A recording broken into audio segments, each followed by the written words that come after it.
Bon bah écoutez, ça je crois que c'est vraiment traditionnel, hein, Noël, le temps de la famille.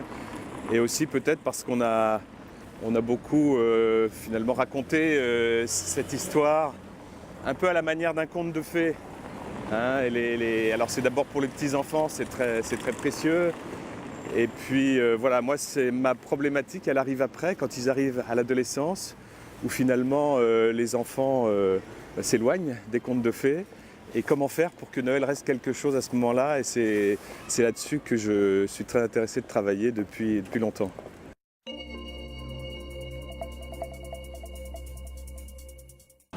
Alors, tout ce qui concerne la Bible, tout ce qui concerne le Christ, d'une façon ou d'une autre, j'essaye de l'aborder voilà, par des enquêtes en bande dessinée, en allant chercher dans des bouquins très érudits, chez des pères de l'Église, dans des commentaires juifs ou chrétiens, etc., pour rendre accessibles ces informations qui sont un petit peu comme des pots de confiture rangés en haut d'une armoire auxquels personne n'a vraiment accès.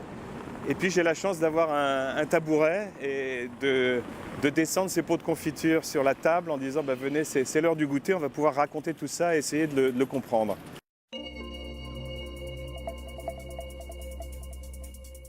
On découvre voilà, que Jésus est né dans des conditions difficiles, que ses parents sont en déplacement, qu'ils ne vont pas où ils voudraient, il faut aller là-bas, il y a l'occupation romaine, il n'y a pas de place dans la salle commune, etc.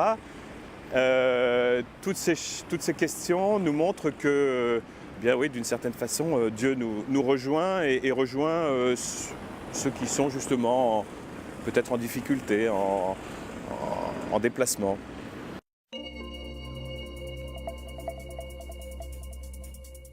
Bon, que ce soit une fête de famille, tant mieux s'il y a une famille. Et puis, si c'est pour quelqu'un qui est isolé dans une difficulté quelle qu'elle soit, que ce soit en situation de guerre, en situation de déplacement, en situation de pauvreté, il peut savoir que voilà, le Christ le rejoint là où il est, avec ou sans famille. Et c'est ça qui compte.